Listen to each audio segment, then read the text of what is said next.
오늘의 설교 가운데 저는 총 3번의 질문을 할 겁니다. 그 3번의 질문에 대해서 여러분들이 마음속으로 답을 하시던 아니면은 입으로 답을 해도 좋습니다. 그러나 그 질문에 여러분들이 한번 마음을 열고 답을 해본다면 제가 설교하는데 큰 힘이 될 것 같습니다. 드라마의 배경 같은 1980년대 한 초등학생이 집에서 저녁을 먹고 나서 가족들과 함께 거실에서 TV를 보고 있습니다. 그런데 TV를 보는 그 소년의 표정이 점점 어두워져 갔습니다. 바로 다큐멘터리로 나오는 화면 때문이죠. 화면 속의 방 안에서는 이 소년과 비슷한 연배로 보이는 초등학교 6학년의 한 여자아이와 그리고 초등학교 3학년의 남동생이 있습니다. 학교를 가야 할 시간에 이 두 아이들이 학교에 있지 않은 이유는 바로 이 두 아이들이 앓고 있는 병 때문입니다. 팔다리의 큰 근육으로부터 시작해서 근육이 점점 마비되기 시작해 마지막에는 심장과 폐의 근육까지 멈추어 버리는 약이 없는 이 불치병에 걸린 이후로 이 두 아이들은 학교에 가지 못했습니다. 그리고 이제 두 아이들은 자기의 힘으로는 제대로 걸을 수 없고 3학년 남동생은 이미 시신경이 마비되어서 앞을 보지 못합니다. 그러니 하루 종일 방 안에 둘이서만 있을 수밖에 없는 이 두 아이들이 할 수 있는 것이라고는 한 아이가 머릿속으로 숫자를 생각하면 나머지 한 아이가 머릿속에 있는 그 숫자를 맞추는 겁니다. 더 기가 막힌 건 이 병이 유전병이라는 겁니다. 고등학교 교사였던 아버지는 자신의 아이들이 병이 걸린 다음에 자기도 그 병에 걸리고 나서야 자기 몸속에 있는 유전자의 일부가 잘못되어서 이 병이 자기의 자식들에게 대물림되었다는 것을 뒤늦게야 알았습니다. 두 아이를 건사해야 하는 아내에게 더 짐을 지우기 싫어서 불편한 몸을 이끌고 혼자 살고 있는 이 아버지는 아내와 아이들을 만날 때마다 얼마나 미안하고 괴로웠을까요? 그런데 이 다큐멘터리 내내 보여주는 이 가족들의 모습은 모난데 하나 없이 너무 착한 사람들이었습니다. 왜 이 사람들이 이런 일을 겪어야 하지? 이 사람들이 도대체 뭘 잘못했길래 이런 병에 걸려야 하지? 도무지 그 답을 알 수 없는 이 초등학생 남자아이는 같이 텔레비전을 보고 있는 엄마에게 물었습니다. 그런데 돌아오는 답은 하나님의 뜻이 있겠지. 그 순간 이 남자아이의 마음속에 무언가 뜨거운 것이 확 치밀어 올라오기 시작했습니다. 자기가 아는 하나님과 너무 달랐습니다. 주일학교에서 배운 하나님은 그런 분이 아니었습니다. 아니, 설령 그렇다고 하더라도 저 가족들에게 그러면 안 되는 거 아닙니까? 그래서 이 아이는 집을 나와서 아파트 옥상으로 올라갔습니다.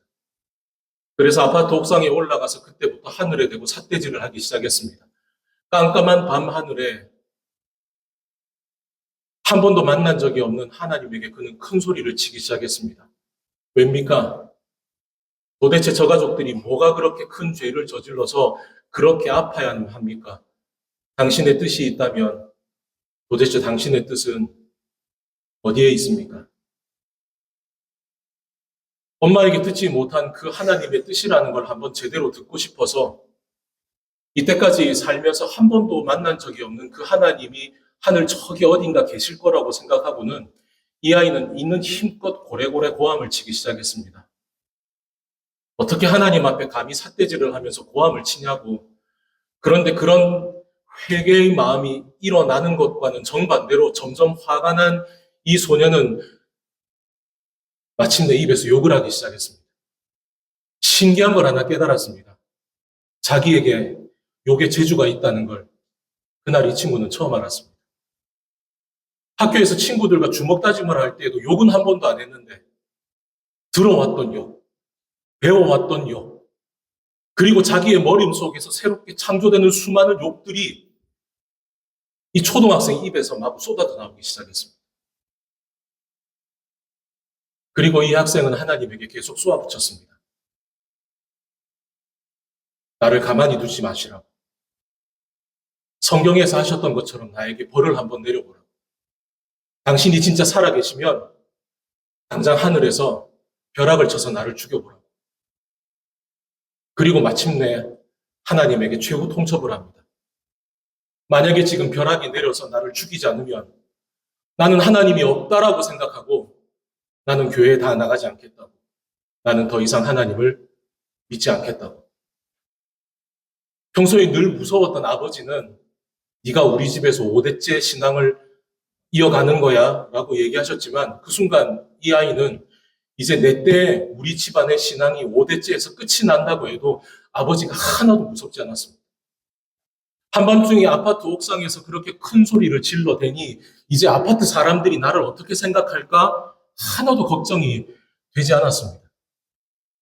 도대체 그날 밤에 그 아이는 옥상에서 뭘 하고 있었던 걸까요? 그 아이는 질문하고 있었습니다. 조금 거친 방법이긴 하지만 이 아이는 난생 처음 하나님 앞에 질문하고 있었던 겁니다. 이제 여러분들에게 첫 번째 질문을 드립니다. 여러분은 어떤 꿈을 가지고 있습니까? 아니면 여러분은 지금 꿈을 찾아가고 있습니까? 오늘 우리가 읽은 본문의 말씀에는 드디어 인생의 꿈을 찾은 한 사람이 나옵니다. 그는 사울이라고 하는 사람입니다. 그는 아주 뛰어난 율법학자고 그리고 율법을 잘 지키는 거룩한 바리새인입니다. 그런데 어느 날 자신의 눈앞에서 스데반이라고 하는 한 사기꾼이 유대인들에게 돌에 맞아 죽는 걸 보면서 그의 속에 새로운 꿈이 생겨났습니다. 맞아. 십자가에서 처형당한 그 예수라고 하는 사기꾼의 나머지 잔당들을 깡그리 없애는 게 이게 내 꿈이야. 그때부터 사울은 그 꿈을 실행에 옮깁니다. 오늘날 우리가 교회라고 부르는 그 예루살렘에 모여있는 이 사기꾼들의 공동체를 급습해서 이 공동체를 완전히 부셔버립니다. 거기에 있는 사기꾼들을 싹 다 잡아다가 종교재판에 회부시켜서는 고문하고 죽게 만듭니다. 살아남은 나머지 사람들은 전부 다 뿔뿔이 흩어집니다. 됐다고 생각했죠. 그런데 곧이어 예상치 못한 소문이 들려오기 시작합니다. 흩어졌던 사람들이 흩어진 자리에서 예수라고 하는 사람의 소문을 퍼뜨리고 또 다른 사람들을 끌어모으고 있다는 겁니다. 심지어는 예루살렘에서 약 240km 정도 떨어진 다메섹이라고 하는 곳까지 가서 말이죠. 화가 머리 끝까지 뻗친 이 사울이라고 하는 사람이 대제사장에게 찾아가서 이 사람들을 체포할 수 있는 체포영장을 받아가지고는 다메섹으로 갑니다. 여기 계신 분들 가운데 나중에 군대를 가게 되면 행군이라는 걸 하게 될 겁니다. 하루 종일 걷는 건데 하루 종일 걷는 거리가 약 24km입니다. 즉 예루살렘에서 다메섹까지 간다는 것은 잠시도 쉬지 않고 최소 열흘을 내일이 걸어야 갈 수 있는 엄청 먼 거리입니다. 그런데도 이 사울은 지체하지 않고 다메섹으로 갑니다. 화가 나서만이 아닙니다. 이게 자기 꿈이라고 여겼기 때문입니다.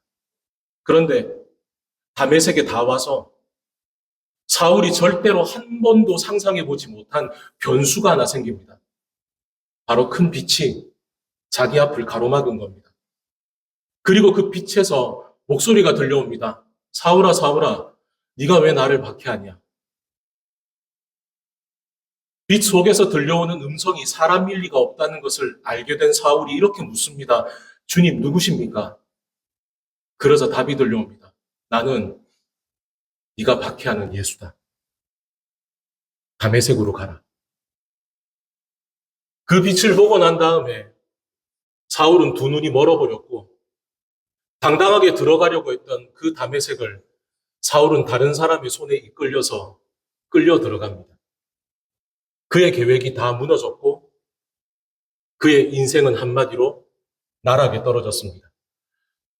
하지만 그 다음에 얘기를 여러분 아실 겁니다. 사울 뒤에 예수님의 제자인 아나니아가 그의 눈을 뜨게 하자 사울은 이제 더 이상 사울이 아니라 여러분이 알고 있는 사도 바울의 인생을 살게 되죠. 예수님에 맞서 싸우던 사람이 이제 예수님을 위해 복음의 싸움을 살아가는 사람이 된 겁니다. 그의 인생이 180도 바뀐 거죠. 도저히 자기 힘으로는 인생이 이렇게 바뀔 수 없는 걸 우리는 은혜라고 말합니다. 죽을 수밖에 없는 우리가 예수 그리스도의 보혈로 하나님 나라의 삶을 살아갈 수 있게 된 우리 자신을 우리는 은혜라고 얘기하죠. 그런데 여러분, 사울에게 일어난 이 사건이 사도행전의 후반부에 다시 한번 등장합니다. 바로서 예루살렘 성전에서 유대인들이 사도 바울을 돌로 쳐 죽이려고 할 때 그때 사도 바울이 그날 자기에게 있었던 이 사건을 자기 입으로 한 번 더 얘기하는 거죠. 그게 바로 사도행전 22장에 기록되어 있습니다. 화면을 보면서 우리 사도행전 22장 5절부터 11절까지를 우리 다 같이 한번 읽어보십시다. 시작.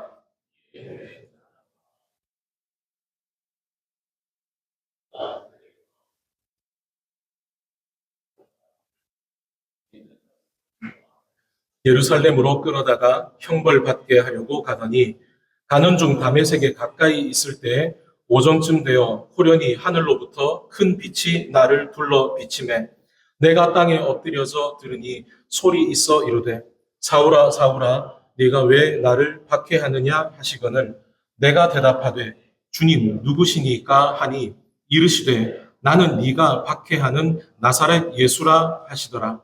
나와 함께 있는 사람들이 빛은 보면서도 나에게 말씀하시는 이의 소리는 듣지 못하더라. 내가 이르되 주님 무엇을 하리이까? 주께서 이르시되 일어나 다메섹으로 들어가라. 내가 해야 할 모든 것을 거기서 누가 이르리라 하시거늘 나는 그 빛의 광채로 말미암아 볼 수 없게 되었으므로 나와 함께 있는 사람들의 손에 끌려 다메섹에 들어갔노라. 아멘. 우리가 앞서 읽은 다음에 사도행전 9장에서의 내용과 거의 일치하죠. 여기서 두 번째 질문 들어갑니다. 아까 여러분들이 읽었던 사도행전 9장의 기록과 방금 여러분 화면을 보면서 읽었던 사도행전 22장 사이에 달라진 것이 하나 있습니다. 혹시 뭔지 발견하셨습니까? 이 질문을 답하시는 분에게 제가 선물을 드리겠습니다. 5, 4, 3, 2, 1. 감사. 사도행전 9장에서는 예수님과의 대화가 이렇게 기록되죠. 사울아 사울아 네가 왜 나를 박해하냐? 주님 누구십니까? 나는 네가 박해하는 예수다. 그 다음에 예수께서 이어서 말씀하시죠. 너는 일어나 시내로 들어가라. 그런데 우리가 방금 읽은 사도행전 22장에서는 사도 바울이 그날을 이렇게 기억합니다. 사울아 사울아 네가 왜 나를 박해하냐? 주님 누구십니까? 나는 네가 박해하는 예수다. 지금 빛 속에서 자기에게 얘기하시는 분이 바로 자기가 사기꾼이라고 생각했던 예수님이라고 하는 것을 알게 된 그 순간 사울은 예수님에게 질문합니다. 주님, 무엇을 하리이까? 여러분, 이 질문이 무슨 의미겠습니까? 예수님, 저는 이때까지 당신이 사기꾼인 줄 알았습니다. 그래서 나는 당신을 쫓아다니는 사람들을 다 싹 없애는 게 내 인생에 주신 소명이라고 생각했습니다. 그런데 이제 보니 제가 잘못 갔습니다. 저는 거꾸로 가고 있었습니다.